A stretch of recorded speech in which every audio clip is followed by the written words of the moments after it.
Hello and welcome to Block of the Week. I'm your host Keen and I'm joined by my co-host. Caden. Today we are And joined by a very special guest, YouTube and filmmaker Stellar Sean. He's a big deal in the Irish filmmaking and just young inspiration scene in Ireland. So yeah, we are delighted to have him on today. Cheers. I'm chuffed to be here. Thank you so much for having me on. It's an absolute Of course. pleasure, and can't wait to dig into this. Cheers. Of course, yeah.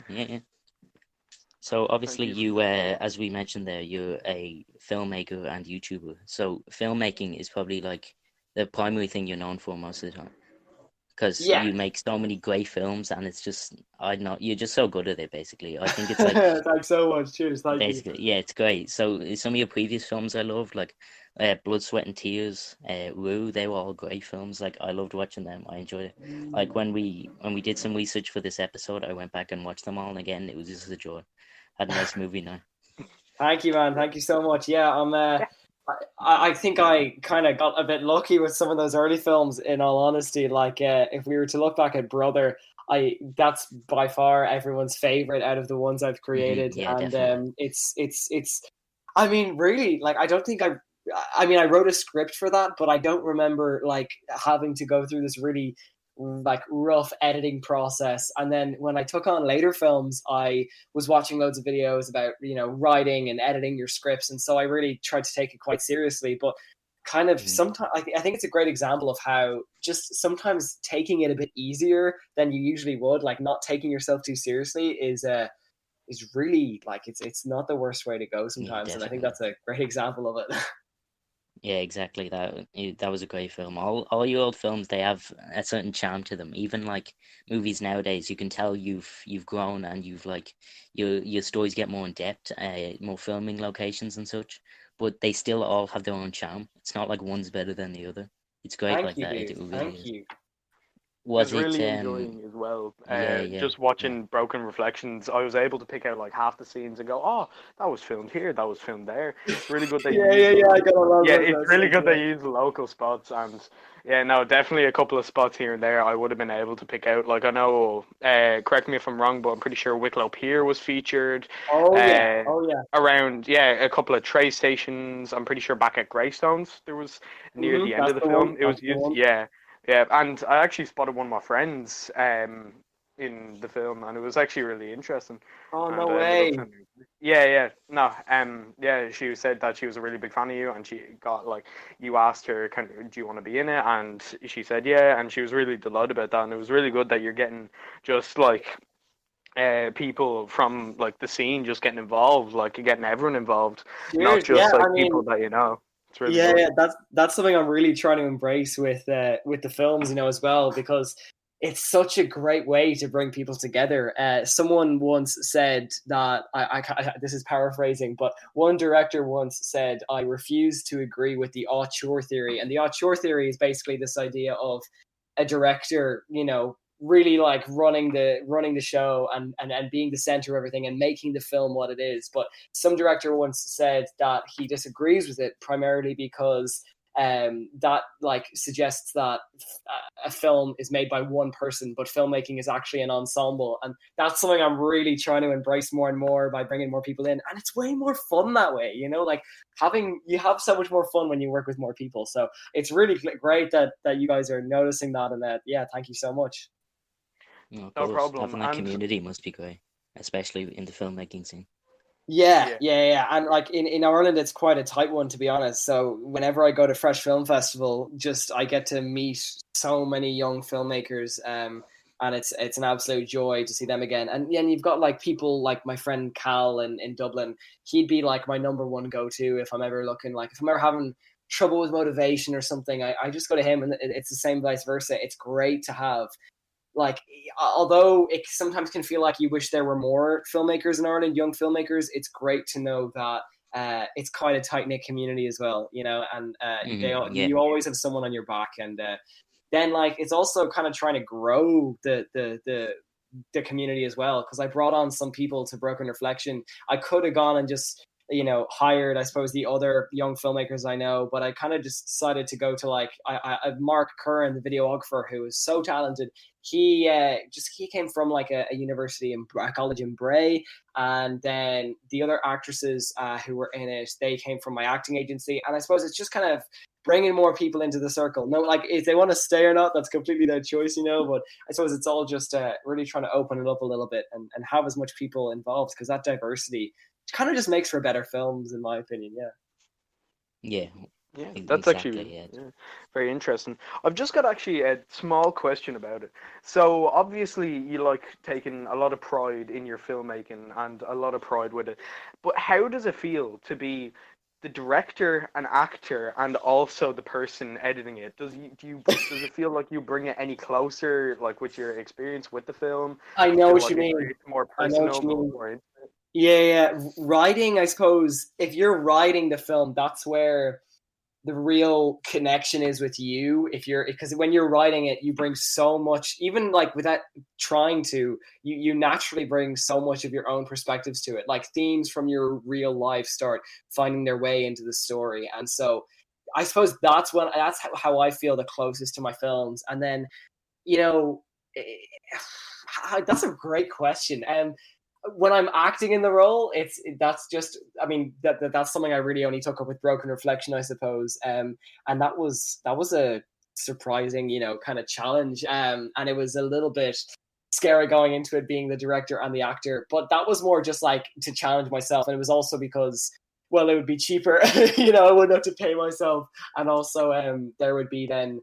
Yeah, like I suppose it's just I kind of trusted myself in a way, although I know that trust can sometimes take away from the film, if that makes sense, because you want to kind of have as much people involved. You don't want to just like rely on yourself all the time, because I mean that's kind of a way to get complacent. So definitely will try to grow out more in the future. But with this one, I just kind of trusted myself to take on the role with acting, but that didn't really bring it much closer. Yeah, as I mentioned, the writing is where that really takes place, and then editing is just where, again, it's this trust in like my own vision, because when you start coming up with the idea, how you want to carry it out, and it can be daunting to hand that control over to other people, and this film was the first step in that, where I actually got someone else behind the camera, and that's something I'm usually obsessed with. And I think the day I actually decide to work with a co-editor or even hire an editor, that'll be a big day for me, because it's always so daunting for me to hand over that control to someone else. But it's something you got to develop. I think it's very important for filmmaking. But yeah, writing is where the real connection comes from. Yeah, but that's a sign right there. The growth you made it's a sign of how great you can, because like just letting those people in on such things that you thought was so perfect, and things that like you wanted your own vision on it. Like letting exactly. other people in, it's really great, especially if you're a filmmaker. Cheers, yeah, and going into it, that is exactly what I wanted to do. Like, even if I just forget the film itself, I knew going into it, like, okay, this is going to be a challenge if you're acting and directing at the same time, because writing it and editing it, like, they're tough to do all the same things, but they happen at different times. But writing and directing, I knew that was going to be a challenge, and it really wasn't too difficult. The main thing that I suppose was something that I felt was going to bring me forward as a filmmaker was hiring the musician and hiring the camera operator or a director of photography, and also hiring actors through an agency. Going into that process, like it felt like a big step up, but I'm very glad I did it. It was nowhere near as tough as I thought it would be. Everyone was so easy to work with, and it was really like smooth, and it's definitely something I'm glad I did. Now that fear is gone, and I'm able to work with more, musicians and DPs in the future, and actors as well. So definitely don't regret it. It's pushing yourself out of your comfort zone. It's by far the best way to kill complacency and to grow. Yeah, and opening up to new possibilities and such. Exactly. And obviously your new film, Broken Reflection, what do you call it? You've won some. Usually, I know you've won many awards in local film festivals and indie film festivals and such, but I know recently with Broken Reflection, you won a few awards over in LA. It's amazing to see. Yeah, that's class. All right. Thank you so much. That's amazing. Cheers, yeah, and I mean, I'm gonna try and like we're not dumb it down here. I play it down a little bit. They were monthly festivals, so I'm trying to like not get too crazy with them, but it's still like for me to have entered them and to like potentially, because they only choose a specific amount to actually screen in LA. But I'm trying to like play it down while also like for the sake of my ego, but at the same time I'm trying to give myself credit because it is pretty exciting, and it's a relief because I talked about this in one of my YouTube videos I made about Rue, which was the short film I made. Well, it was basically the short film I had of last year, and it was the one that actually won me Ireland's Young Filmmaker of the Year in 2019. And with that film, I entered film festivals initially in about, I think it was July, and they literally, like, it got rejected by every single one. And some of them were really small, some of them were much bigger. I was going ambitious, but also being realistic at the same time. Now, looking back, the link was to a YouTube video, and I chatted with someone else who had made a seriously good film. They did the same thing. They linked their film on Film Freeway through YouTube, and Film Freeway is the website where you enter these festivals. And if you link your film through YouTube, it seems that I'm not 100% sure, and this is not coming from any factual point of view, but I think it doesn't seem to, film festivals don't seem to like it as much, if you link it through YouTube. So that might have played a factor, but other than that, it did get rejected. And while it did then make it to other festivals later in the year through Fresh, so Fresh then sent it out to other festivals that I didn't enter myself, and it did find some success there. That initial experience of getting constant emails saying you've been rejected, they were tough to see. And so to have released Broken Reflection publicly in the end of May, and to have I think it's 4 selections and 3 awards now is really, really exciting. And I'm definitely not getting carried away, because I am, again, taking into account they're only monthly festivals, etc. And they were awards for being a young filmmaker. But it's nice, I suppose, to see you're getting somewhere with it. And I'm just glad I didn't give up when I saw those rejections. I'm glad I kept going. You know what I mean? Yeah, that's what would a have been great story to the hear. main thing to keep you going, or what would have been main reason, main people, main statistics, or was it just that blind hope that maybe one day you would have just got that one email back and you're just waiting for that one day that would have been the success? Exactly. I suppose what was really down to it was, well, first of all, when I finished the film, I basically made that film primarily for the Fresh Film Festival, which, for people who don't know, is basically the go-to film festival for young filmmakers in Ireland. And it's because I had made it with that film festival in mind, and I hadn't won it before. So I'd won the junior competition, and then I came second the year 2018. And so I was going into 2019 with this short film, Rue. But before Fresh Film Festival, it did get rejected. And so I saw those emails going, damn, what did I do wrong with this film festival, et cetera, et cetera. And actually what I decided to do was, and I can't believe I just forgot to mention that there, so I finished the film in June, entered it, and I got rejected. And I put a lot of money into entering it. And then it was December, actually 26th, so Stevens' Day, I decided to sit down and re-edit it. And I was kind of messing about with the film all through December, just trying to make it a little bit more fast, a little bit more entertaining. And then come December 26th, I said, all right, this is it. I've changed it up. I've tried to make it a bit more entertaining. Let's enter it to Fresh Film Festival. And with that film festival in mind, that was always a light of hope for me. And then when March came along and I won, that was kind of the motivator. So I suppose I'd made the film knowing that I was always going to enter that festival. And so the other film festivals that I got rejected from were more just they were little blows, but I was always going to stay on that track until the Fresh Film Festival. And then when I got first place there, that was okay, now we got momentum again. And when it won Fresh, they basically sent it out to ones in Germany and Norway, and actually a whole lot of other places. And I didn't get to attend all of them. I did get to go to Germany, which was incredible. But then they found success there, and all of that was a great enough motivation to say, okay, I can do this. And I say, sorry, I'm kind of blabbering here, but I do usually say that all of the motivation comes from within, and it's all internal validation, and all of that is great, without a doubt, and it is true, but it's true to a certain extent.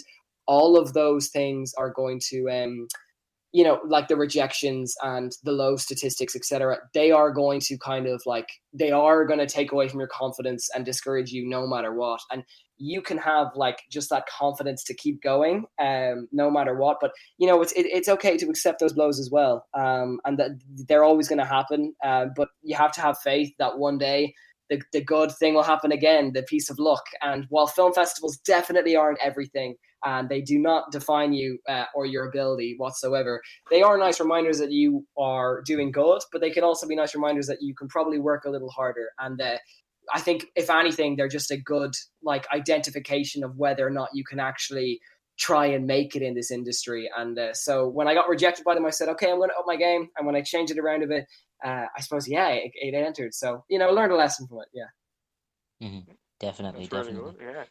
Yeah. It's good that you've For your understood how to take it in, like you've understand how to yeah, actually definitely progress and go from grow like from it. grow, like just completely take it in your stride and not letting it put you down. Like yeah, it might Exactly. have got Yeah, you yeah. for a bit, but still, you still have to keep going. And And that captured also, it exactly there, like how it lets you down for a little bit. Like that first day when you get the email, it's really, I mean, it's not too depressing or anything, but you do kind of get it, and it's a bit of a knock to your confidence.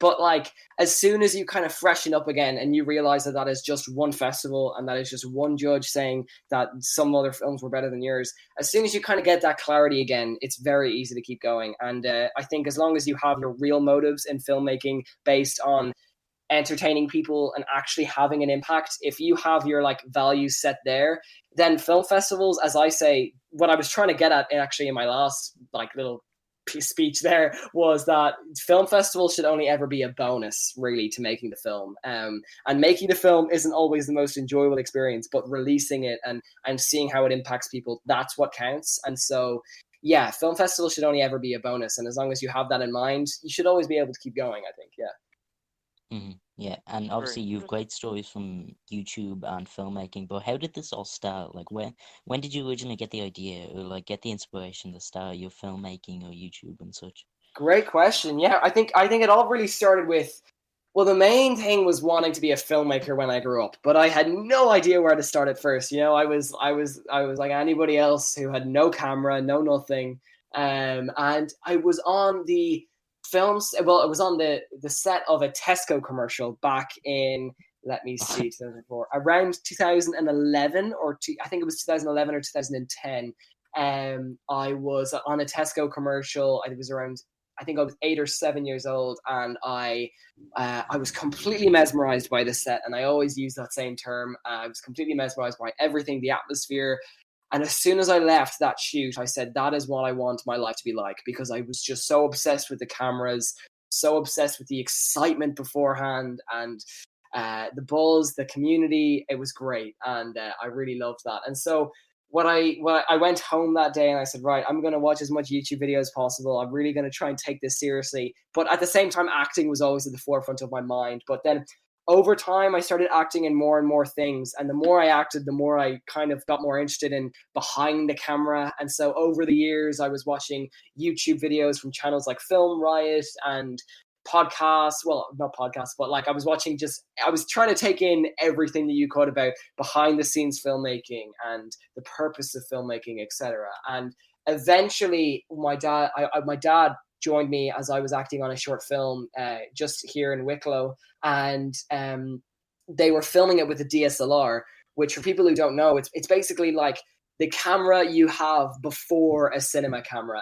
And for us to see a film being shot on something that wasn't a cinema camera blew our minds. And I couldn't believe the quality they were getting off of this small camera. And so my dad went home, and he really likes taking photos like recreationally. And so he made a photo. He bought the camera even.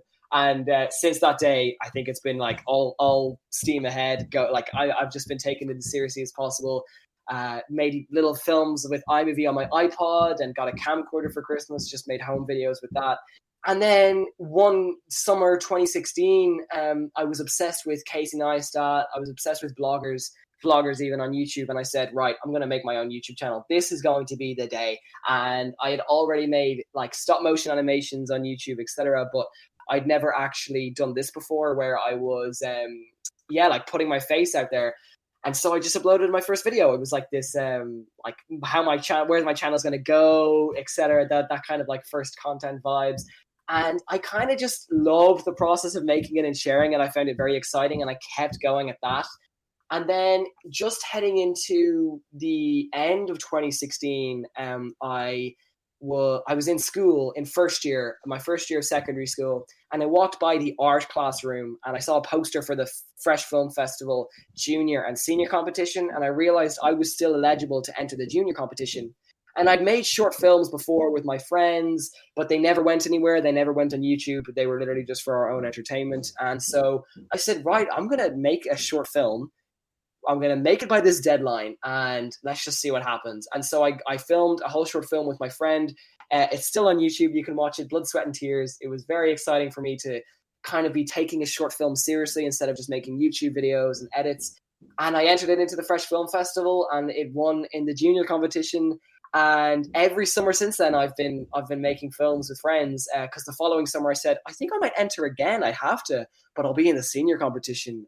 But anyways, I'll do it. And I suppose, yeah, since that day, I've been taking filmmaking in terms of like directing and writing really quite seriously. My family, well, particularly my mom and my dad on that day, like that was the first time they saw, like, I suppose, like potential in me. And they had seen potential in me beforehand, obviously, but they'd never before seen like other people acknowledge what I was doing. And so for me to win that film festival was huge for my own confidence, and then huge for my parents' belief in me, etc. And yeah, I've been making those films ever since, and YouTube has always been on the go. That's something I've always loved, and I want to keep doing that for as long as possible. Yeah. That's a fascinating story. I can say, Cheers, right, thank you. it's just mad. a journey. It's perfect. Yeah, But it's so one thing I loved it's about your amazing. filmmaking that you can see from the start is you've always had the like the drive behind it. You've always had the message in each of your films. Like Blood, Sweat, and Yeah. Tears, I could tell the message was in that. This determination, Uh-huh. following your goals, your dreams, just doing what you want to do. It's just, and each film you always have that a good message behind it, and it's just fantastic stuff.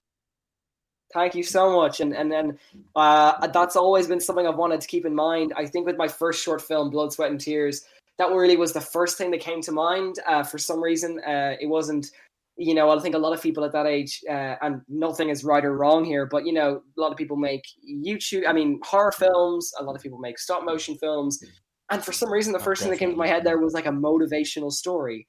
And so what I did from there on out was with Brother, I really wanted to make a film about two people who you would never expect to connect, but they actually do in the end. And that was just a really kind of nice, innocent film for me.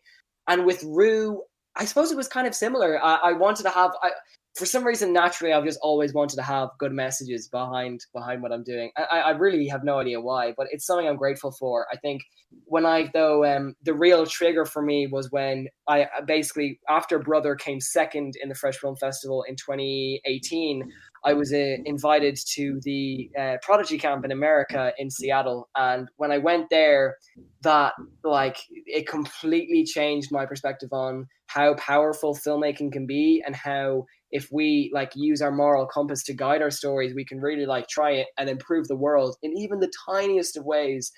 We can try and improve the world through filmmaking, because it's such a privilege for me to be able to make films. I would hate to use it for the wrong reasons. So I think ever since then, even though that was after Rue and after Brother, which would probably be the films with the strongest messages behind them, even though it was after that, that's really instilled in me like this will to just, I suppose, yeah, tell messages that can hopefully help people in any way, shape, or form. Yeah, I'm really glad you appreciate them though. Thank you so much. Of No course, yeah. problem. Yeah, That, and but go ahead. yeah, talking about broken reflection, I was just wondering. I was watching it, and it seems to come from a very personal side, and I'm wondering how much of the percent of that film is play in the character of Aiden, and then compared to how much is just personal experiences and stories and personal things you've seen from the character of Sean. What percent is Sean and what percent is Aiden? Like, how much is actually really real, and what percent is dramatized just for the camera? What a golden question. That is, jeez, that's a good one. Let's see. Wow, that was a banger.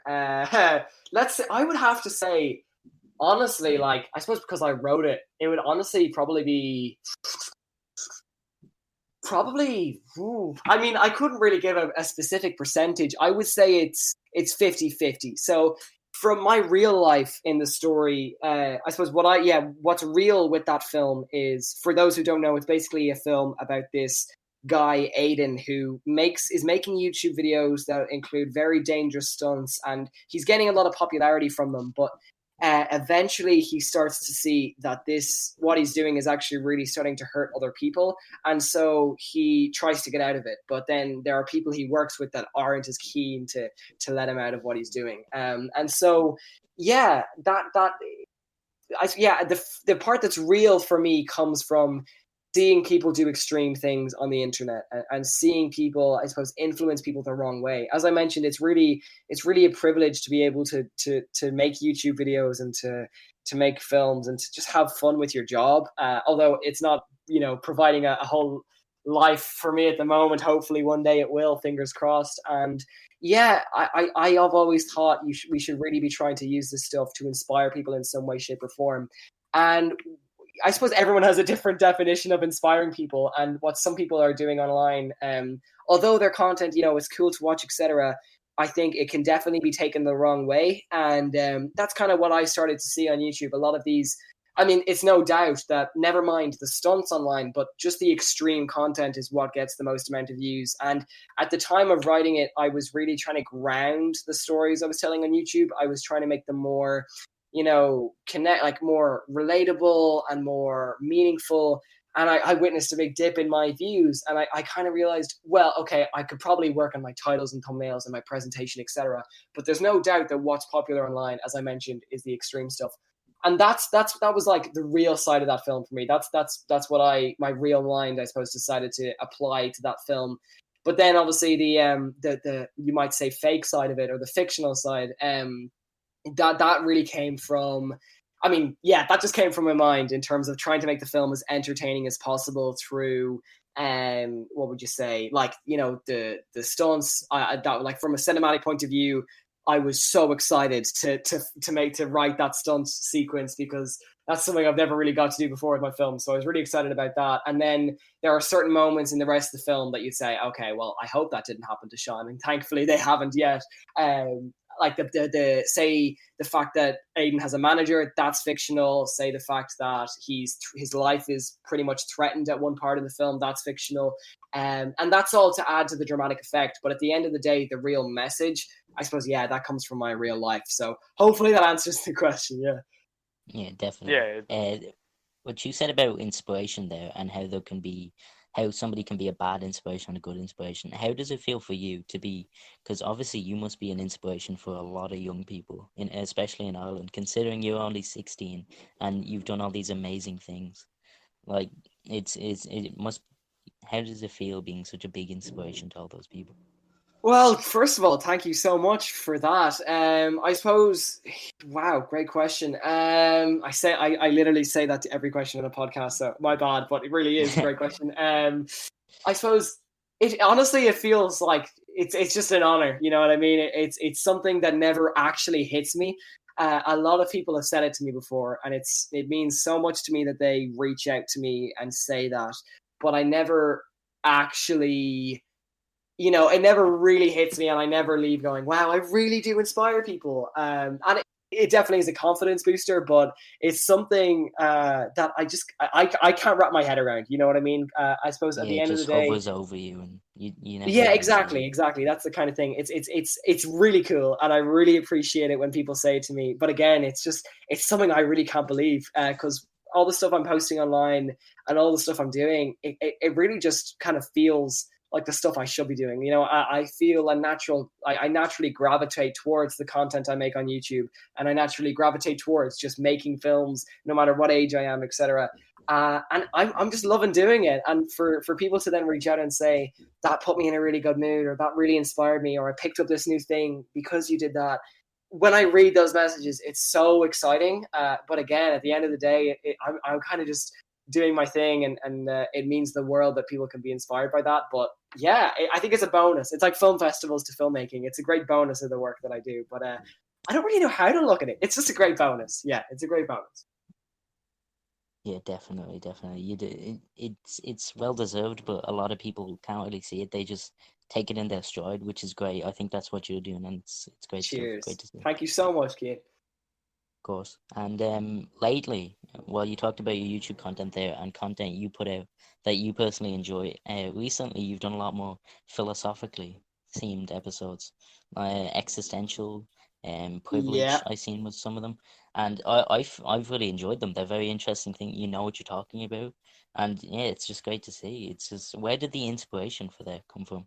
Yeah, cheers. Well, first of all, thank you very much. What I'm trying to work on right now is, I suppose, finding a balance between what some people consider deep content, and then trying to balance that with the fun and the entertainment side as well. And I think when I finally get that, I'll actually kind of be able to grow on YouTube again, because that's that's something I've struggled with in recent times. But I'm just chuffed to say that, like, I have been creating the content that I've wanted to create, and I suppose, let's see, where did it start? In 20, yeah, I suppose at the beginning of 2019, I really started honing in on inspiring people with my content and making meaningful content. And that was always at the forefront of my mind. Like, I want to, I want to, yeah, I want to give people a great message. And I suppose sometimes, like, you can try too hard with that.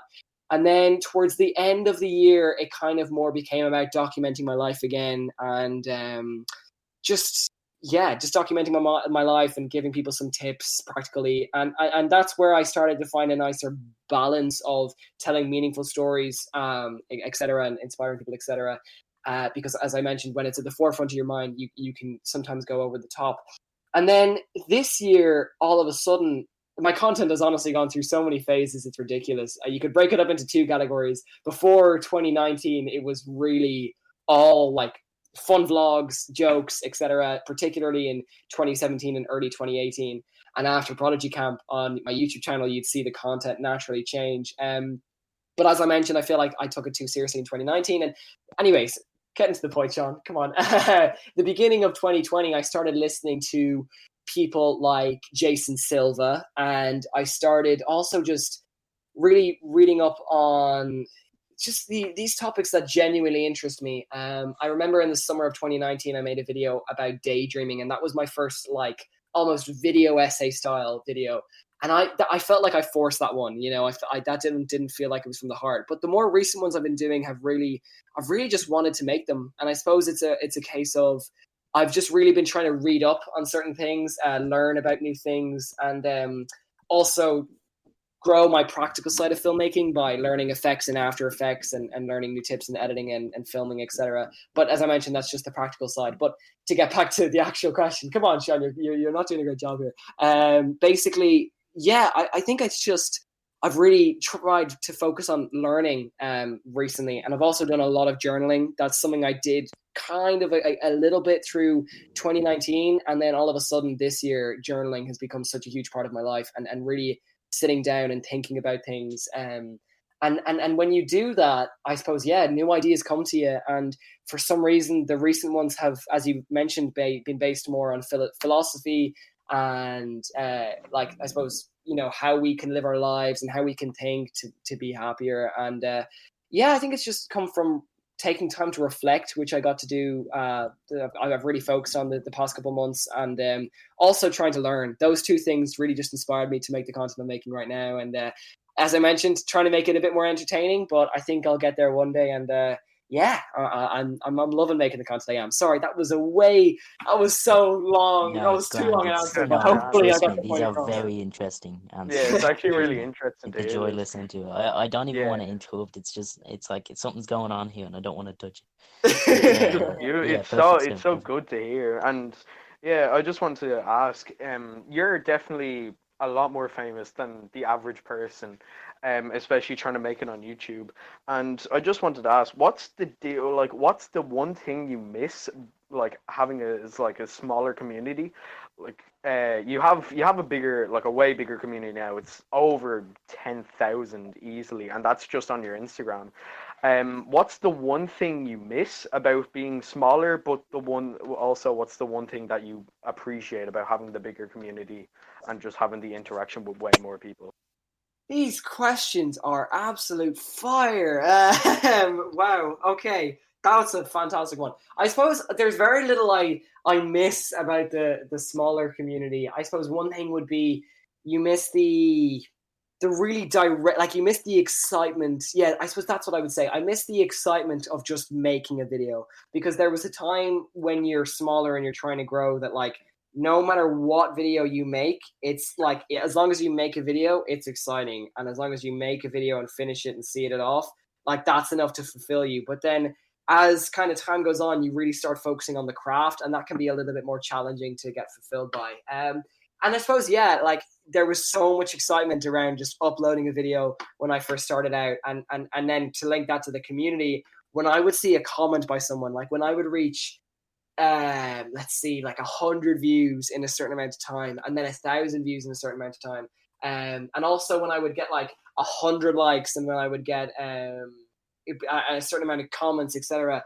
That would be so exciting for me. And I suppose it's just natural, over time.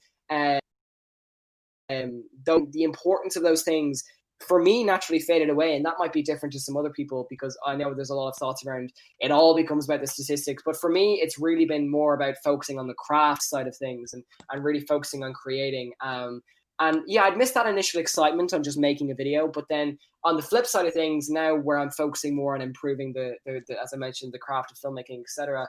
What I appreciate is just like the support. And I never, sometimes you feel like there's no one there, no matter how many numbers are there. You might upload a video and you've just uploaded at the wrong time of day or the wrong day of the week, and you'll get very little views in comparison to normal. And you'll feel like, no one's watching my content, it's irrelevant. But then on days like my birthday, I got a crazy amount of messages I never would have thought I would get. And that has meant the absolute world. That meant the absolute world to me, to see people like still showing up all these years later. That support is fantastic, and that's something I really, really value about I suppose, yeah, just growing. And I think that's the one thing that just happens more people appreciate your content, even though sometimes you think it sucks yourself. Other people would reach out to you and send you a message on Instagram, or even stop you in the street. And they talk to you about your content, and they go to your events, etc. And that kind of support, you can't put a price tag on it. You can't put a certain value on it. And it's something you don't know that you don't have, but like you would know if you didn't have it now. So at the beginning, I had no idea what it'd be like for that to happen. And I'm definitely no, Brad Pitt or anything like that, but the support is still there, and it's just something I really appreciate, to always have people to fall back on. I suppose that's what I love so much about the current phase I'm at. But hopefully we can grow it. But at the end of the day, as I mentioned, like film festivals, it's not about the numbers. It's really about the content and the individual people you can impact. So I was focusing on continuing to create. It's good. No, it's perfect. What you call it? As you said there, building that community, especially organically, it grows naturally by itself at one point. And it's just great, because then you have all these dedicated fans, not just there for the views or the clicks, or if you're popular or trending or something like that, they're there for the content. Exactly, and that's something you start to notice over time. Like recently, I can't hide it. There's been a dip in the views and the content, and I'm working on growing it again. But you have like this group of, let's say, at my point where I'm at right now, it's about 20 people or 30 people who you see comment and you see reach out to you on every single video. And that just is absolutely insane. And as you mentioned, like you grow those people that will come no matter what. And that just means the world. Yeah. Mm-hmm. Yeah, definitely. And they'll be there for all your mistakes and stuff. It's just great to have that dedicated community, especially in such a small, like especially for your filmmaking and such on YouTube. If you have a dedicated fan base, that's very good, because that's a very new thing, especially since you're a young filmmaker. It's good to have that dedicated community to fall back on. Yeah, so, exactly. You can rely on them to be there when you create a new thing or to support you on a new project, and it's a blessing, honestly. Like I'm just so fortunate to have that, and yeah, I just appreciate it. Definitely, yeah. And speaking of your, what would you say, young filmmaker, obviously. So, you direct a lot of the movies. You direct most of them. All the the main movies were Blood, Sweat and Tears. You directed them. So is there any other underrated and maybe young directors or just underrated overall that you really enjoy that you don't think I get enough think spotlight? cannot wait to answer this question. Let's see. I mean, honestly, yeah. Just to quickly say, that's one of my biggest fears with filmmaking. I see some short films and I see some feature films that are so good, and you never really hear about the people behind it, and that breaks my heart. You know what I mean? Like, you see such good stuff, Yeah, and you're yeah, like, where's the love for these kind of people? So there would be a lot.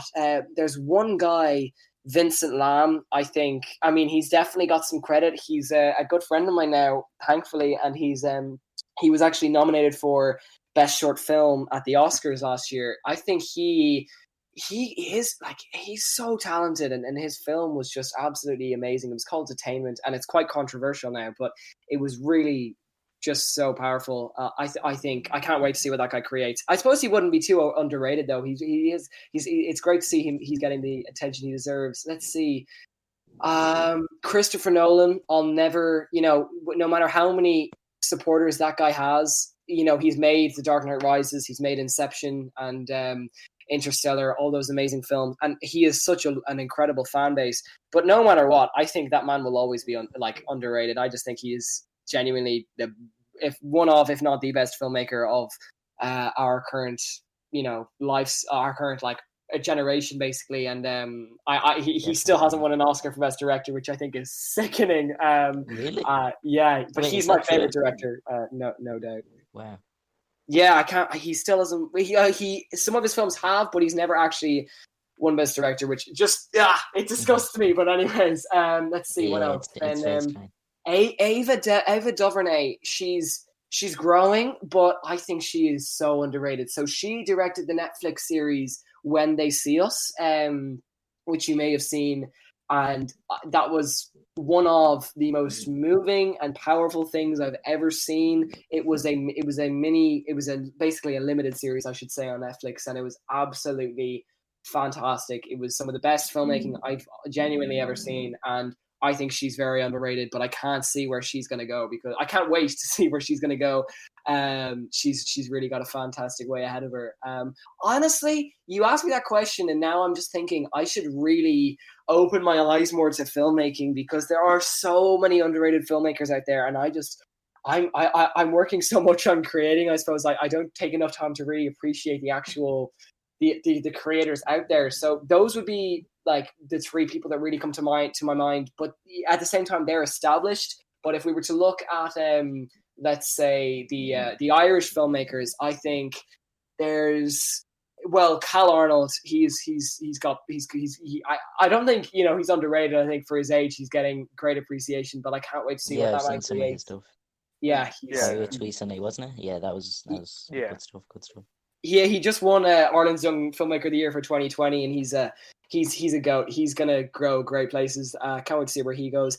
But there are some people working in IADT, for example, who I think again, I don't know if underrated would be the right word, but it's just I'm very excited for their future. Yeah, but Cal, I just can't wait to see where he goes. He'd be my number Definitely, one young Irish filmmaker. There's a guy called Kevin as well. I'm not sure of his second name, but he's Kevin Films, I think is his Instagram name, and he's going to start killing it as well. I can sense it already. And there's so many other photographers and videographers coming up through the ranks in Ireland. It's really a growing thing. But yeah, he'd be Cal, and Cal would be my number one young Irish filmmaker. And in terms of directors around the world, who people might know of, we've got Vincent Lam, Ava DuVernay, and Christopher Nolan. And people might say Christopher Nolan is far from underrated, but he when he wins that Oscar, I'll say he's got what he deserves. that'll be the day. Yeah. Yeah. Yeah, speaking of directors, I'm more not focusing on the people and more about you now. Lots of directors have their quirks. One of my best examples would have been Edgar Wright and his timing with music in his films. Yeah. What is the one thing you do as a director that you can put in a film and you will always be, yes, I'm proud of how I used the camera in this. I'm proud of this. I want this to be published and I want everyone to see it and notice it. Yeah, I would. It's only something I've really began to notice recently. I'm actually working on I've just started co-writing a feature film script, and coming up with a plot is just it's awful. It's so difficult. But we'll get there. We'll get there soon. And as soon as we find our plot, we'll actually be able to start writing the script. But what I'm realizing in developing this plot is like I just for some reason I naturally gravitate towards really human stories. So in terms of like the actual stories themselves, yeah, it would have to be what I focus on is just the human, more intimate. It would be the right word. Yeah, the more intimate side of things, which is really weird for me because like I grew up watching Doctor Who, and so some of my favorite films would be Interstellar, etc., and The Dark Knight Rises. So you'd expect for my films to be along those lines, or for me to want to make films along those lines. You know, the sci-fi adventure ones. But for some reason, again, it's just at least for the moment, what I'm naturally gravitated towards is the more intimate stories. The really, like, yeah, just the human, maybe emotional, but, you know, the human ones, I suppose, that kind of look under the skin. That's what I'm naturally gravitated towards in the story.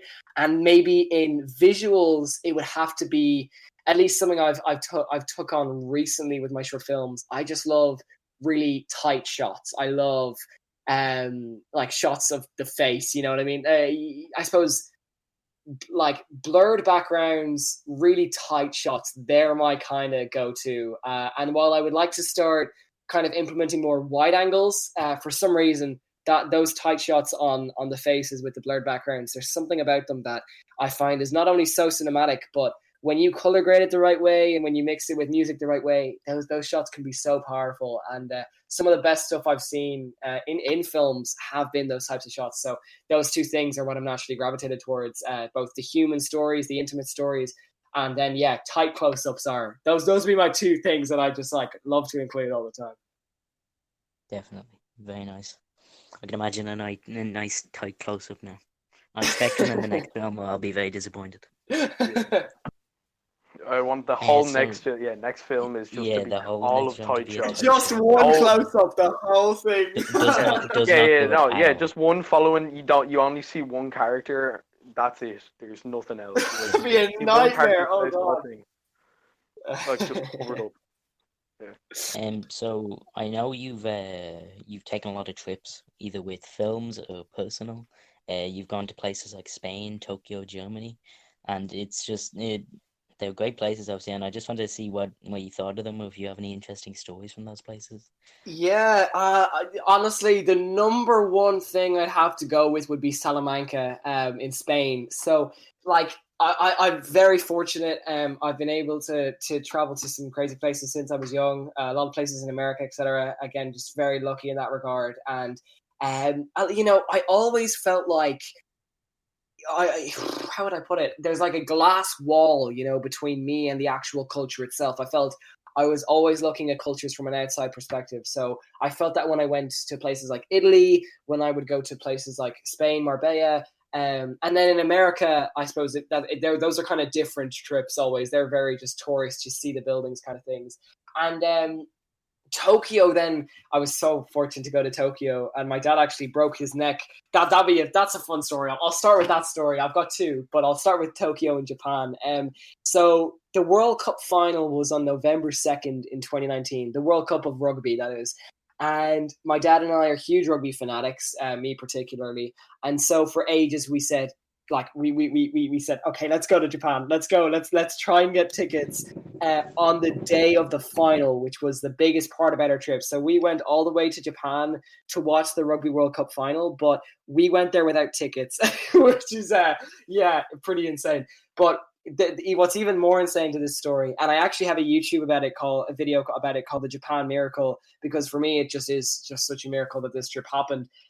In September, my dad actually broke his neck while horse riding, and so he was in a cast for, I think it was 12 weeks, and he was definitely going to have to be in the cast during Japan. But initially we said, no way, there's no way we're going to be able to go to Tokyo anymore, and that's fine. You know, like, your health is definitely at the forefront of our thoughts. But kind of the closer we got to the date, the more we realized, we can do this. And about like 3 weeks away from when our flight was, we said, will we commit to it? And we ended up going to Japan, and on our second day there, that was the day of the World Cup final. And already, as soon as I arrived, I was blown away by the buildings and the people and the culture. I mean, it's just it is polar opposite. Like, if you ever want to see a place that is just incredibly different, don't go to, don't go to a lot of the typical places in America, because I find they're just so similar to here. Go to somewhere like Tokyo or China, but specifically, just go to places across the world, Europe with different languages, etc. Tokyo was pure class already. But then, yeah, that night we went to Yokohama, where the stadium was. We were waiting outside the stadium, talking to loads of people, asking loads of people for tickets, and we were being offered absolutely insane prices for them. And all of a sudden, we just ran into this guy who was from England with his son, and he had 2 spare tickets because he was hoping to sell them. But like, anyone who buys tickets and then goes to sell them on game day, you're usually looking at like €1,000 a ticket, which we were definitely not going to spend, no matter how far we flew to Tokyo.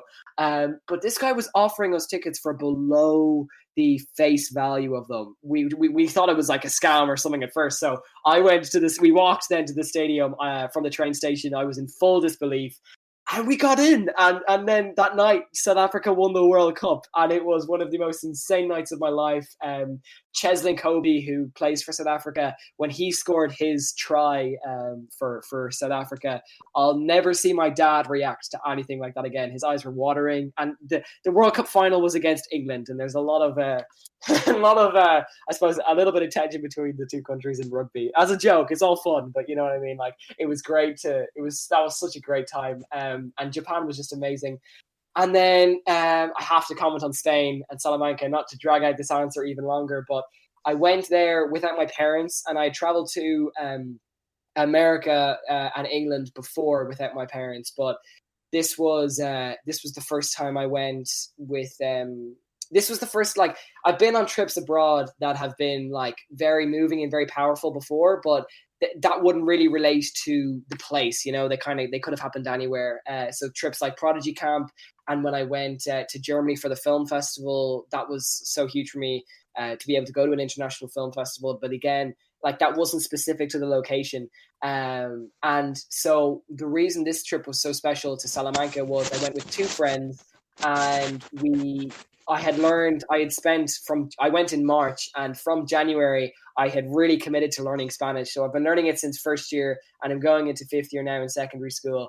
But I was never that good, and I'd completely forgotten all my Spanish by the beginning of the last school year. But by January, I said, all right, I'm going to commit to it this year. And so by March, I was pretty confident in my ability. And we went over, and for the first time in my life, I felt absolutely immersed into another culture like I never had before. I was no longer hearing like the language, but I was just hearing the conversation I was having with people. I got to connect with people who couldn't speak a tap of English, and that whole thing just blew my mind. It opened my mind up so much, and it was just such a moving trip. And that was a really elongated answer again, but that was just so powerful, I suppose. It was a perfect one. Yeah, Jeez, sure, it was fine. It was really good to listen to. Speaking about the Factor Rugby, by any chance do you watch Squid Rugby? I feel like I do, and I flipping love that, man. Oh, yeah. Dude. I know. Oh, I want to go. As soon any rugby fan I see, I'm like, yeah, you, especially if they're Irish, you 100% watch Squid Rugby. There's no chance about it. I know. I still haven't watched his South Africa breakdown of how they won the World Cup, but when I was actually just recently, I'm not sure if you're familiar with the YouTuber Gareth Mason. No. Oh, no, yeah, but basically, I actually seen that. I know what you're talking about. Yeah, G-Man. G-Man, that was such a great thing. So basically, at the very end of 2019, I filmed a documentary, More Than Just a Game, in England about a small rugby club. I'm very proud of that project, and honestly, I don't think I would have finished it if quarantine never happened, because I finally got the time to work on it. So that's a little weird. But anyways, yeah, like, I released it in April, and I put so much into that documentary, and I was so chuffed with the final product. And Gareth Mason, a rugby YouTuber, reached out to me because of it. And I've been watching that guy since the very beginning of 2018. And actually, sorry, I phrased that wrong. I actually reached out to Gareth initially, and I asked him, would you be able to promote this on your platform maybe? And then I find out all of a sudden he's been watching my videos for quite a while now, which blew my mind. But he then just recently invited me onto his live stream on his YouTube channel, and we had a great chat. And we actually also then after that, or well, just before it, filmed a YouTube video for my channel, which I don't know what the video is going to be about, but we basically just had a chat like the one we're having now. And that was something really cool. And sometimes you look at things like that and you're just like, I'm so grateful for YouTube and I'm so grateful for the internet. Like, that was such a fantastic conversation I had with him about something that we both like love. And it was just so great. And that moments like that are when I'm really grateful for things like YouTube, etc. That was really cool. Sorry, I didn't have to mention that. You're grand. That whole thing about connectivity you said there, like, that is a huge part, especially in quarantine right now. Like, exactly, this like look at us. We've only started in it, yeah.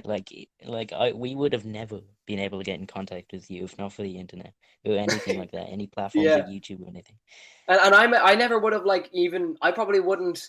You guys probably would have never even been interested in having me on here. If things like YouTube and the internet didn't exist. So we're really in such a. I completely take it for granted. We're in such a prime age of having the tools that we have at our fingertips. Like, you guys are able to put on a podcast on Spotify now. You know what I mean? Like, you're able to share your voices with the world. And same with me. I'm able to do it on YouTube and make films with cameras. And we're so blessed. We're so lucky to have all this. Definitely. Yeah. It's amazing to see just how much potential it has, and just watching how people can change and influence it. Like, for example, as you were talking about earlier, Casey Neistat, he definitely brought like vlogging to the table and showed that, yes, this is viable. We can take this. You can bring this and make it a completely different, very, very good style. Not particularly daily vlogs, more like video essay and daily vlogs. You can, like he was showing, you can balance it, and you can just also be a normal person at the same time, just with hobbies, and then you can just grow it into your full-time thing. It's amazing. It's insane. Casey completely changed the game. We all owe him a massive one, because he really did just completely change what it meant to make YouTube videos. So shout out to Casey Neistat. What a goat. Yeah, shout out to Cal Arnold too for running up to his car and saying thank you to him. If Cal didn't do that, I probably would have never got the chance. I was that's another crazy story. I'll keep this short, but we spent the whole day trying to meet Casey Neistat at an event he was at in Dublin, and like we literally we were there from what was it, 1 o'clock until like 5, I think it was. And we were just walking around the outside of the building, had no chance. And we were actually told that like we'd be let in with passes and everything, but we never actually were. And so when, I think we were, but we were never actually. Then we were basically misguided information on that we'd be able to meet Casey Neistat, which is understandable. It wouldn't have looked great in the company if they let like 12 or 10 like 15-year-olds and 20-year-olds walk into and just like with their cameras to film Casey Neistat. So basically we were waiting outside the building for him for ages, and eventually my dad just said, look, we've got to go. So we got in my uncle's car. My uncle was there as well. We got in his car and we drove across the bridge that was beside the big building, and this is just beside the Liffey. And then we turn left. We head up to a traffic light, and the traffic light is red. So we stop, and there's a huge series of cars. And my uncle just looks in his rearview mirror and just looks behind me and looks behind at me and says, get out. I get out of the car and I look behind me, and there is Cal, Cian, Thomas, like all the YouTubers I film with, all sprinting towards this car. And we had all spent the day looking for Casey.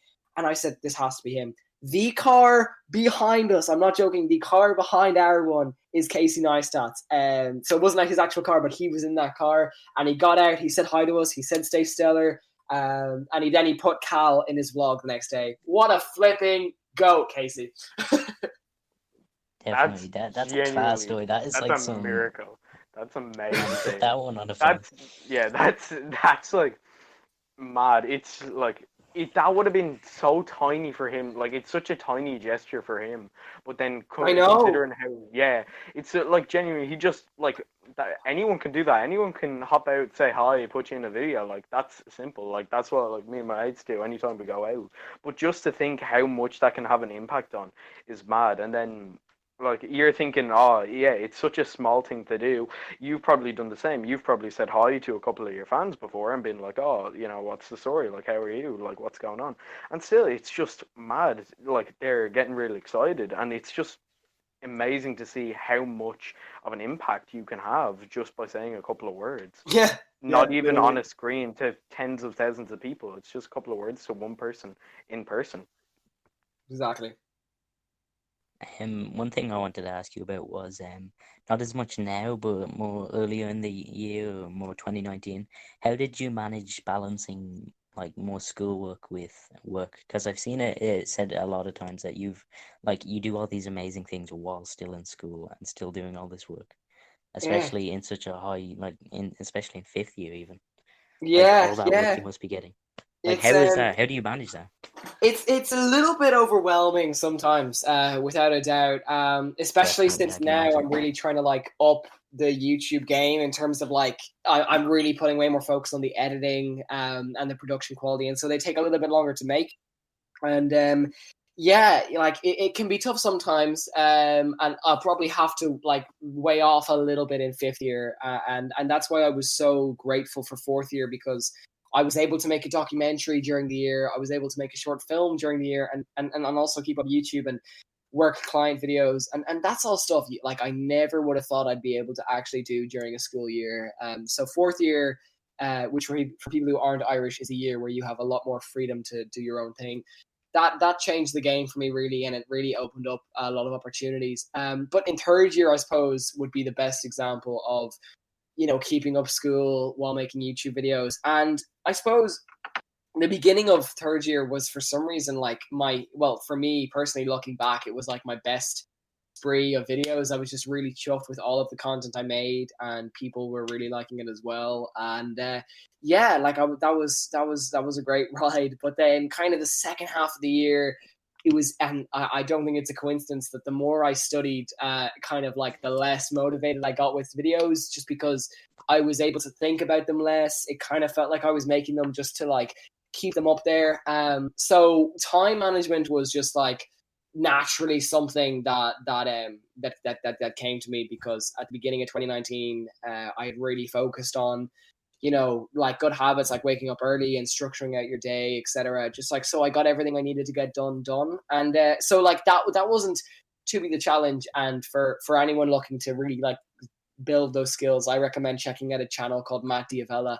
That guy has helped me out so much with building those habits that really helped me out that during that period. But yeah, to go back to the question, it is it's not too bad like balancing time, although obviously I can't make a short film during the year, or I can't make a documentary during the year. I'm able to make promotional videos every now and again, and I'm able to make YouTube videos probably once every 2 weeks during a really intense year like that.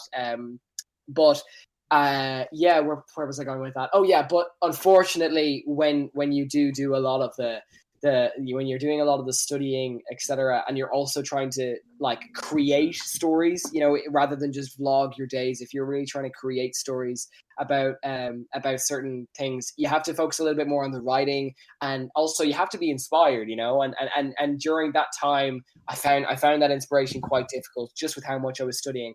But then at the same time, that was a great time for me personally. I had a lot of great memories from that time. So it's kind of just a balance, you really not only is it about time, but it's also about just like mentally giving yourself sometimes the space to really think and develop ideas. Because I think what I did wrong at the time was I just focused on making a video and getting it out there. But now, going into fifth year, what I'd focus on is going on more walks where I can just think about content that I'm going to make, or taking more time in the car, not to try practice Spanish, or not to just go on social media or watch a YouTube video, although all that stuff can be great. And obviously learning Spanish and watching YouTube videos can offer so much value. Sometimes it's good to just like, let your mind kind of breathe, as I like to say. And I think if I try and do more of that in fifth year, hopefully my creativity won't kind of like shimmer away like it seemed to in third year. But yeah, sorry, I'm dragging this out, but it can be a tough balance. But I suppose it's just really down to time management if you want to get the videos done. What's really important to focus on though is keeping up the creativity and not letting that side of things die away. So that's just a balancing act, yeah, and putting effort into it. Yeah, it's great that you've actually continued to put effort into it, because obviously you've had hurdles of work coming at you. Maybe not as much as in fourth year, but definitely in fifth year there'll be a bit, and in third year there must have that's been. going to be intense. So let's see what happens. Fingers crossed, you know. But keeping that effort up and the quality is just, it's good stuff. Good stuff. Thank you. Yeah, cheers. It's all just down to, I suppose, just, you know, continuing to take things in, because I think when I started limiting what I was taking in a little too much, like, sorry, I don't want to drag this on, but what a lot of people say is they want to take in less social media and they want to take in less content. But for me, sometimes it's about taking in more, because I focus so much on creating and focus so much on putting stuff out into the world and journaling. I think I sometimes don't take enough in, but as soon as you start taking, like, you know, watching more films or reading more books that actually interest you, and watching more, listening to more podcasts that interest you, etc., you know, that's a great way to just stay motivated and to stay inspired. And you mentioned there, just like, you know, to keep going. For me, what's really inspired me is learning, and just pushing myself out of my comfort zone with creating. Like recently, I've tried to learn After Effects, which has been a bit scary and a bit, you know, quite time demanding. But it's so beneficial, not just because it ups the quality of your videos, but, you know, that kind of stuff, putting yourself out of your comfort zone, that absolutely kills complacency. Discomfort kills complacency, yeah, and complacency is what like kills creativity, in my opinion. So just, you know, you got to fight off that complacency, and you always have to be, you know, trying to get better and really focusing on developing and learning. And I suppose that's why I've been so motivated to just keep going.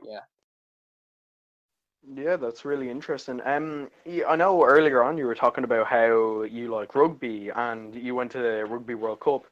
Do you play any rugby, or is it just completely watching it? Or good question. Yeah, now it's all about watching it, I suppose, because I played up until third year. My best moment was being captain of the B teams while the actual captain was injured. I'll always take that in my stride. But yeah, I stopped playing at the end of third year.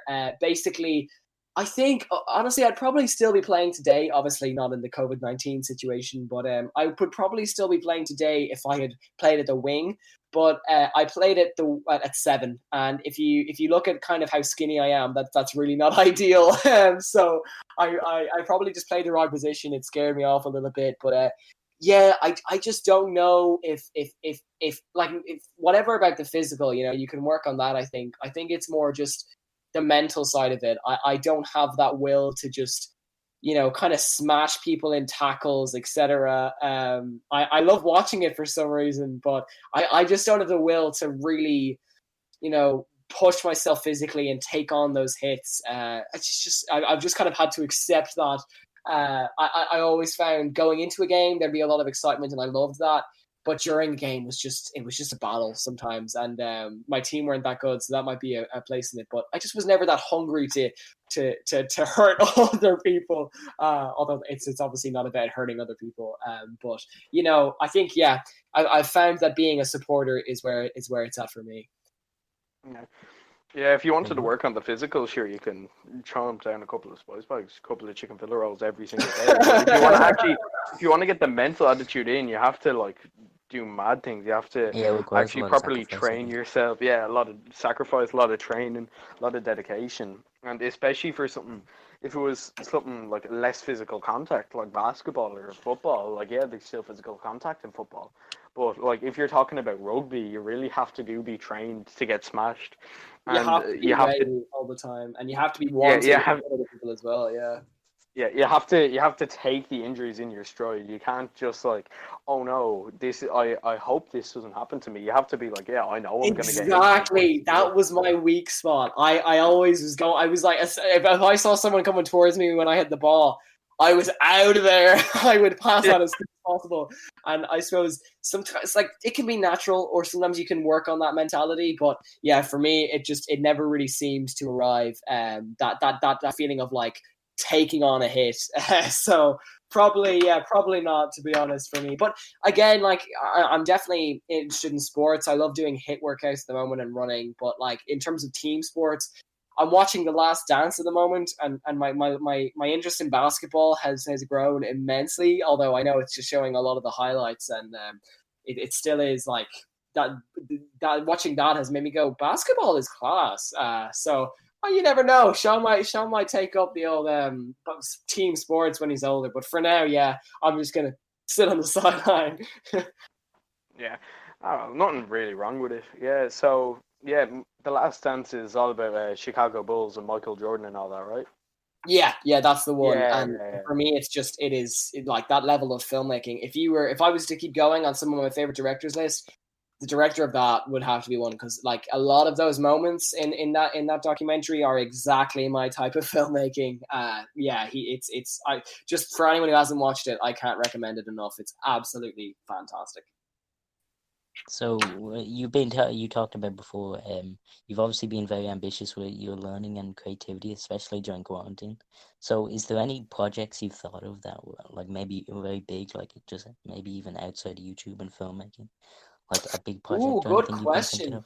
Well, something I've actually, this is ironic because we're on a podcast right now, but one thing I've really wanted to do is start a podcast, actually. And for some reason, anytime I want to run, even if I'm not listening to a podcast, but I'm listening to just music, that has always been something I've wanted to do, like a lot. Just set up a podcast, chat to people, be able to express my own ideas on it, that kind of thing.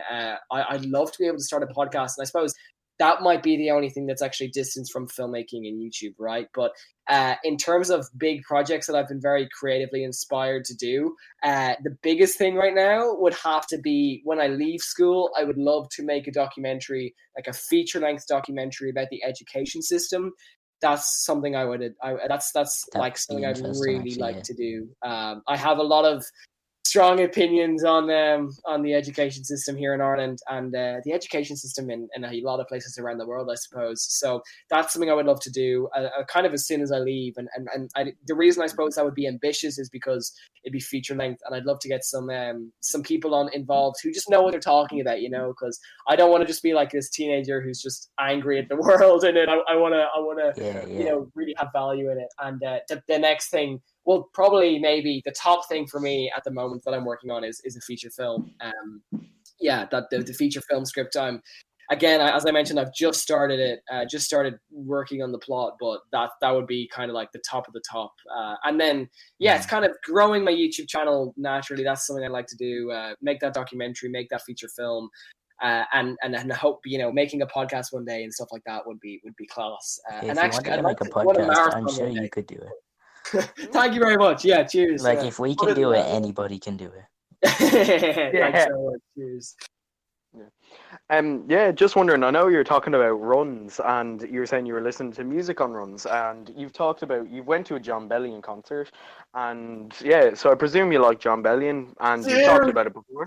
Oh, I can't stop smiling since you just mentioned his name. Him and AJR, although like my dad has just infused a love for Bruce in me, that those two like musicians. So I know AJR is a band of three, although maybe five now you could consider it.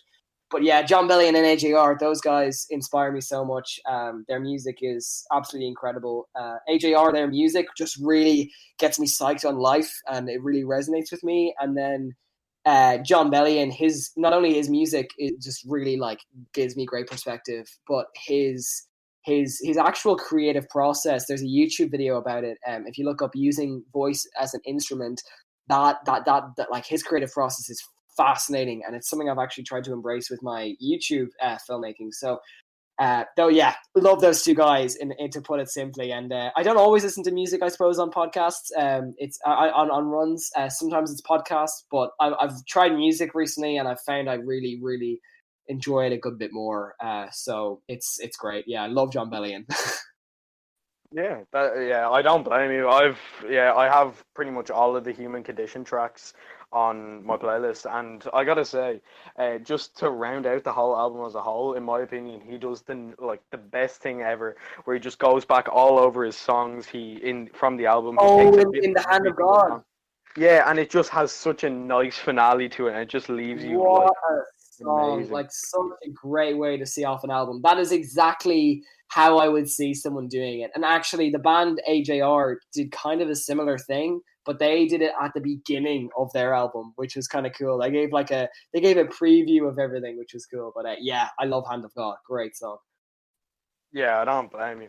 Yeah, there's loads of songs. I'm kind of yeah. Sometimes it just be I'm listening to music. I put on the playlist, and then I hear just the start of it, and I'm like, oh, yeah. Like it just goes so unnoticed. You can like forget about the song, and then when it starts playing again, you instantly just get lashed back with memories of like, oh yeah, I love this song. I remember when I listened to it, it just reminds me of this. It's so Literally good.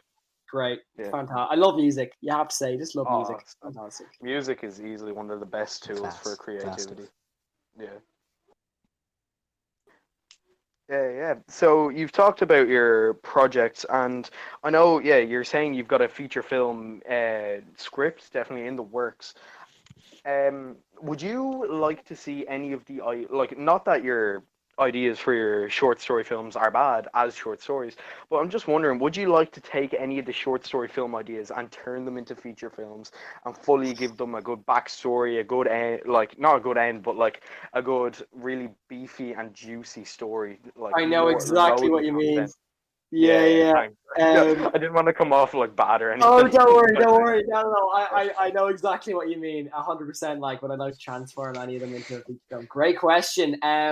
The biggest number one thing that everyone has said to me has been Brother. And that's the one I could see myself really, because Rue is like quite a short, intimate story. I think that belongs in the short film. The same goes for Spark. The same goes for Blood, Sweat, and Tears.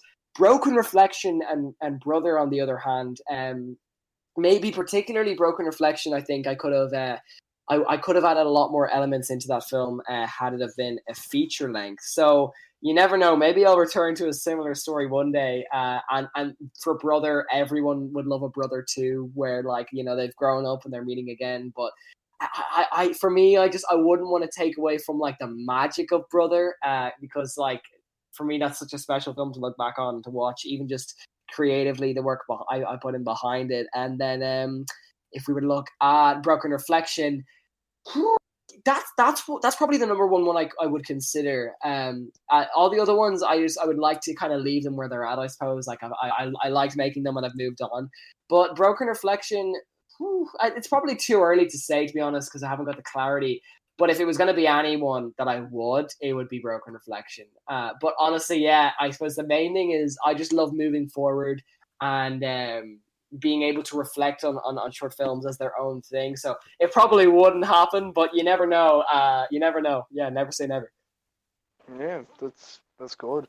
Because again, like I've ended up watching Broken Reflection a couple of times, and there's so many little things you notice at the set. Like you're so focused on, for example, the first watch I was just purely focused on the story. Then it was, oh, where's this in this shot? And then the one thing that kind of got to me the most was right at the end when he meets, where Aiden meets the kid with a limp at the train station. I've just always wondered, and I want to ask you this now. Why does he smile? Does he feel like he's kind of closed this kind of loop that he had, that no one else will get injured, that he's like what's the thing, or is it just completely up for interpretation and just like Well, completely I mean, yeah, great question. I suppose it. I mean, you'd like to think it's open for everyone to interpret themselves, but I love that was a point of focus for you. I 100% thought you were going to say the Three Wise Monkeys, which make a feature in it. That would be that's my favorite scene, apart from the ending. Okay, the ending is my favorite scene, but like the scene with the Three Wise Monkeys, where it's like the three monkeys on the shelf.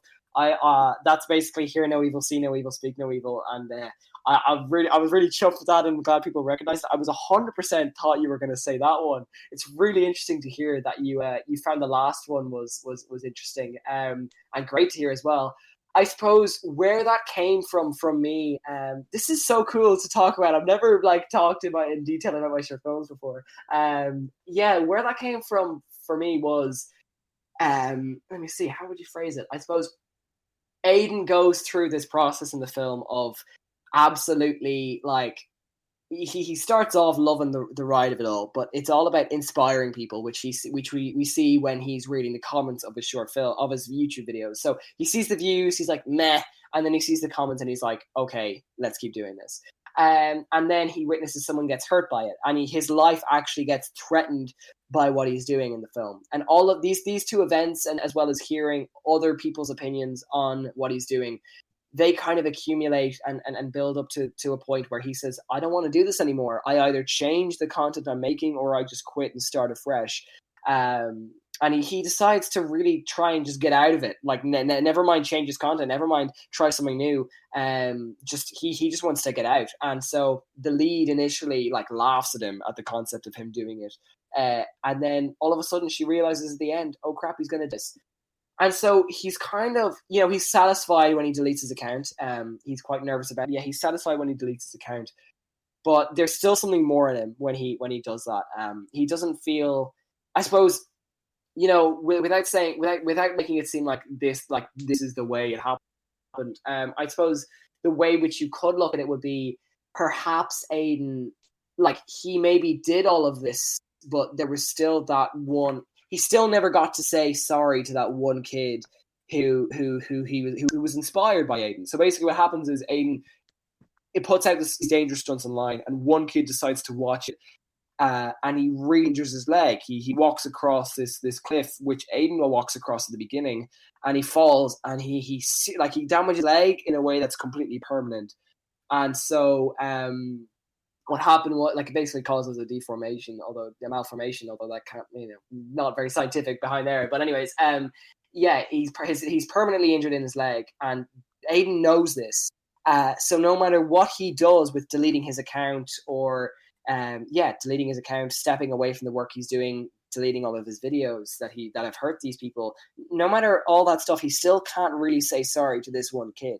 And so this one kid who is now permanently injured for the rest of his life because of what Aiden was promoting online. And so at the end of the film, when he sees, well, I'm going to call him Johnny because that's his name in real life. But when he sees Johnny again, he's who's an absolute genius of an actor, by the way. When he sees him and he sees him smile at him, like he doesn't see him start crying or look away or leave the train station. He sees this kid who he thought he hurt so much. He sees him smile at him, and for him, that just seals off the chapter. That says, okay, I've made up for the mistakes that I've made. And not everyone gets that opportunity in real life, but Aiden is grateful that he has got that opportunity. And I suppose you put it there at the beginning exactly how I would put it. He just gets to finally seal off this chapter of his life, knowing that he's done everything he can to do right. Yeah. Thank you for closing that off for me. I was actually curious. I wanted to see if there was just something completely else that I was missing, just some small details. No problem. Yeah, that's actually really. Yeah, it's really good. It's really good to hear. And I could easily. Everyone kind of, as you were saying about the monkeys, everyone kind of knows the hear no evil, speak no evil, see no evil. I kind of got that easily enough after, and I was like, okay, that's not really up for interpretation. Like if you didn't know it, it was just three wise monkeys. But if you actually saw it, it was like, oh, okay, you actually know what's going on. Like, I thought no one was going to have a flipping. I went into it for some reason just so, like, the worst thing you could do sometimes as a writer is underestimate like the audience, and so I've added in that scene going, okay, this is my cool little thing, if people get this, that's going to be class. And then people started reaching out to me going, I love the Three Wise Monkeys, and when I got that, I was like, yo, because I was so chuffed with that reference, I guess. And that was the first time I've you could call it maybe experimental, or just like that was the first time I've had like a what one might consider a hidden meaning, although it's not really hidden on the meaning. It's actually, as you mentioned, it's very like it's kind of obvious. I was chuffed when people actually recognize that, but that's true as well. Like most people actually are familiar with it. So maybe I was just maybe I need to think the audience are a bit more clever. It's grand. Yeah, no, that's what I love seeing. It's like, because as well, it's like there's no point in for example, with that, he was just staring at it, really pondering, and then he realized this is what has happened. This is the real, like, this is really what has went on. like, this is what I've done. I should be following this code. That I shouldn't be doing all this, like, all this evil. Exactly. I shouldn't be saying. So he takes it upon himself to go and just say, all right, that's it. I'm gonna, like, take the monkey's advice, even though the monkeys aren't saying anything. It's very good to show and not tell, and that's exactly what you did there. And it doesn't go unnoticed. Trust me, loads of people will end up noticing it, and they will end up being, yep, this is good. This is very good. It's I very good. appreciate your appreciation. Thank you. No, no problem. It's just, yeah, no, it's amazing to see how, yeah, well it's done. It's just, I really, yeah, I want to see more kind of that, especially like just small little details and they Yeah, all the kind of come nuanced together. meaning and Yeah, yeah, it's really good to see in filmmaking. It's lovely when they're all put together and it all just finally piles together. It's Cheers. Thank you. beautiful to watch. Thank you so No much. problem. Yeah. Yeah. okay, well, I think Think that about it. just about wraps it up. Unless Sean, you Yeah. have a topic, Yeah. And as well, if you haven't heard of Sean before, he's firstly, what are you doing? You should be getting on this. He's amazing. You should be knowing what he's doing, and yeah, he's big on Instagram. His Instagram tag is at Stellar Sean, and then if you look up Stellar Sean on YouTube, he'll come up, and yeah, it's really good. Like, yeah, I believe you you have should, two separate channels, right? You have Sean Treacy and Stella. That's the way, One yeah. is So your Sean yeah, Treacy's for my short films, and like basically anything I don't present really goes on Sean Treacy, and then all of like the videos which I'm kind of the host of would be on Stellar. They're more like good my stuff. typical YouTube videos. Yeah, cheers. Yeah, yeah, we'll throw them in the bio anyway, just so Thank you people so can yeah, much. find yeah, it yeah, easy. Of okay. course. Yeah. This And has yeah, been a is there pleasure, the any? episode. Yeah. This has Thank you been so much. completely like great stuff, basically. It's been great hearing everything from you. You're great at explaining things. Like there was no pauses or anything. You're just great. Yeah, Thank you. Yeah, it's I really can. good. I mean, I can. Yeah, you were kind of kicking yourself for rambling on too much, but you do realize this is a podcast, so we're staying Yeah. here for the rambling. So Oh, yeah, fair. thank Yeah, you so no, much. that's a good way of putting it. That makes me feel better. Thank you. Yeah, no, trust me, it's fine. The rambling was completely justified. We're actually glad Yeah. because sometimes you'll have, yeah, like for example, you'll be going on and on and on, and it's really good to listen to, and it's really insightful. And so what if you go a bit off the topic, but then you have compare on the other side of the spectrum, people will just give you a straight answer, no kind of background talking. Just, Yes and no. I got you. Yeah, yeah, yeah, and yeah. yeah, 100%. that's, trust me, it's a lot easier to work with someone who talks like it talks more than normal than someone who talks less than normal.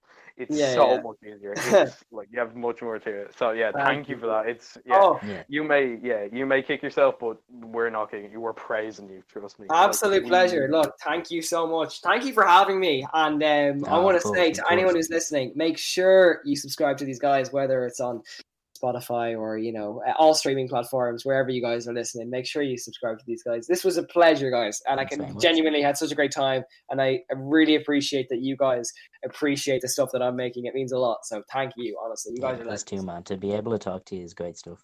Okay. yeah, it's really good. And especially, Yeah. thank you for like appreciating us enough and to like take us seriously and come on here and give us Oh, a dude, really good without a chat. doubt. Yeah, thank you so much. It's amazing. Like, it's really good to hear from you, and it's like it's good that we can talk to you as this content creator, but also just talk to you face to face and just be Yeah. like, it's good to see the perspective of someone who is up on top at the same time, is very good in his league, but then also someone who can also just talk as down low and just a normal person. It's really Thank you good. so much. Thank you. Yeah, You're legends. yeah, thank you. Appreciate that. Yeah, so yeah, and Okay. just check him out, See you, man. Have a please. great Like, day. Yeah, just have a great day. And I have a look forward great to day. whatever you have in store in future. Yeah. Thank you. I'll be noting the release date for your film that you're writing. I'll be putting it down in the calendar, so I'll make sure. Well, I'll let you know as soon as I've got a release date. Grand. Thank you, guys. Stay safe and Christopher stay Nolan stellar. and You Stellar legend. Sean. Yeah, stay You stellar. too, man. Stay solid. Cheers, lads. Thank you. Cheers.